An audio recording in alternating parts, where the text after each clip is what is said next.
it was a lot. Hurricane Gloria. I remember Hurricane Gloria was, Large. Nas, he just was around the time when One Love had kicked. He had done One Love. I was in the studio when he did One Love. He brought me to that session. Take us through. You can't just walk past something like that in hip hop. Take us through that night. Like, how was it in there? What was the atmosphere? Well, it wasn't actually at night. It was daytime. So this was like the first. So ancient scroll. Really quick. So this is a different time in New York City, and it's a different time in my life. I'm maybe 17 around that time. I'm still in high school. So for me as somebody in high school, 10th grade, 11th grade, something like that, going to Manhattan is it's a big quite deal. Different than when I came here today. But right. Sure. So it's like a thing, and he's like, yo, I'm gonna bring you to the city with me. I'm gonna be in the studio with this kid, Nasty Nas. You heard about him, right? I'm like, yeah. That's the dude who be saying all the blasphemous shit, right? But he was nice though. Like it was, we didn't have blogs back then. It was, you hear mixtapes and you hear Sure. You it wasn't even Clue yet. It was Kid Capri. It was a host of other DJs. And he was like the talk in high school. Like when I was in high school, I remember that because he was like Nas was like the new guy on the street.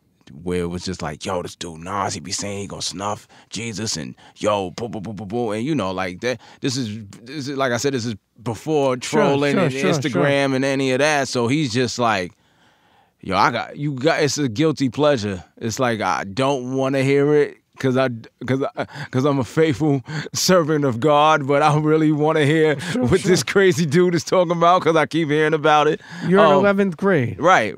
You're sitting in this room. Right. Wait. So then boom. So like I said, so then Tip was like, yo, so yeah, I'm gonna do a joint for him.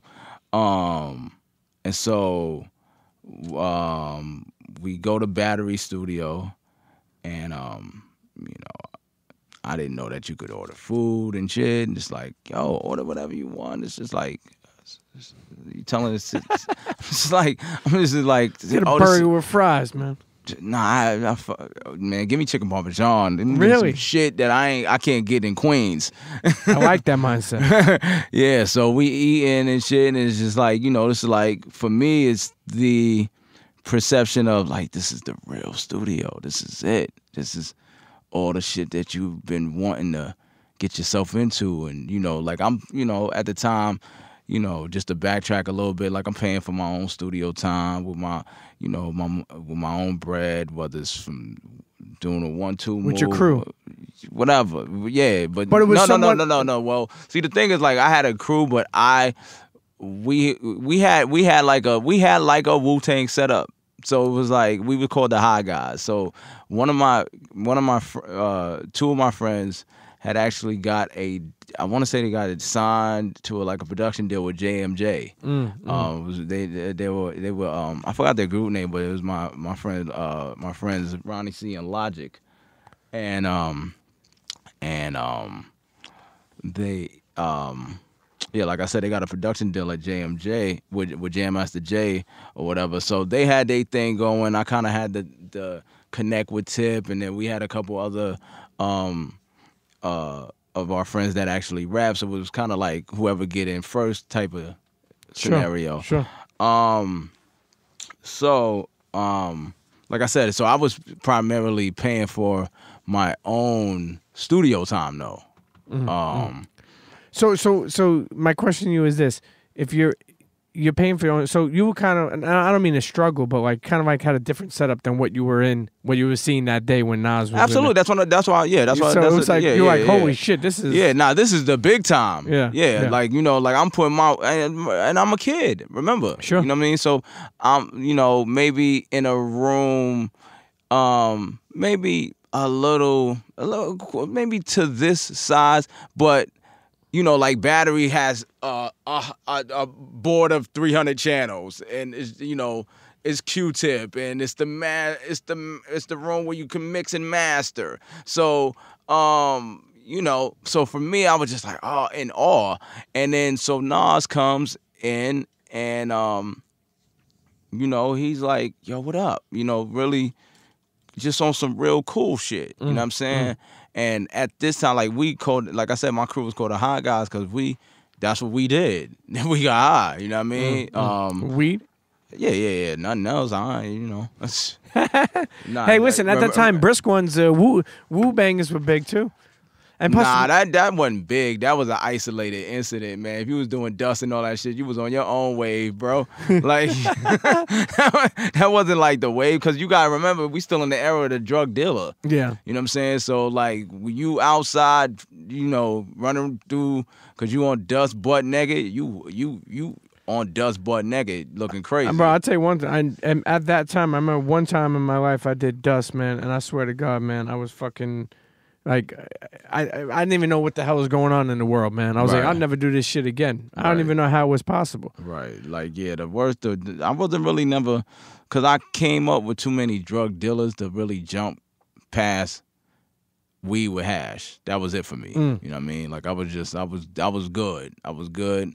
I would drink my drink, do my champagne or whatever. And I, you know, like I was drinking. I started drinking before I started smoking. But I fucked with weed for a little bit. It was cool. It was just like, you know, it made me, you know, when I say made me, I mean, it helped me, I guess, relax and put me into like a really creative space.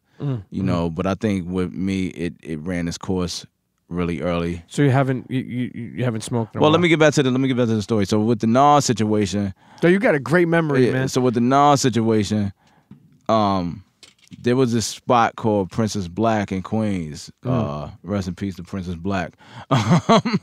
That sold like the best chocolate tie in the world at the time. So it's funny because he was like, that was like the icebreaker, because he was like, yo, so Nas was like, yo, pardon me for being late, but I had to stop at Princess Black because I really wanted to zone out with you, Tip. So he was like, yo, I got this. And he had like I feel like it was maybe like an ounce or a QP or some shit like that. So I was like, oh, my man. You know what I mean? So like, we smoked about, like, I feel like we definitely smoked like 5 blunts, and honestly, 1 L by itself would have me good. Like, I'm high for like hours. So he just like rolling, blowing, rolling. I'm like, and now remember, I ordered chicken parmesan. I'm fucking finished. So I'm on the board. It's girls coming in. I'm sleeping shit. High. But then he goes in the booth. And I remember him just like, when he started rapping, I was just like, yo, oh shit. Because I just heard like, what up, kid? I know shit is rough doing your bed. When the cops came, you should have slid to my crib. Fucking Black, no time for looking back. It's done. Plus, congratulations. I heard you had a son. I heard he looks like you. Why don't your lady write you? Told her she should visit. That's when she got hyper. Talking about he asked too rough. I was just like, yo. Nasty. Yo. You know what I mean? Because I guess the preconceived notion of, you know, the first offerings had kind of put me in a space. But when I heard One Love, when I heard the raps of One Love, I was like, yo, he's really, nah, this shit is crazy.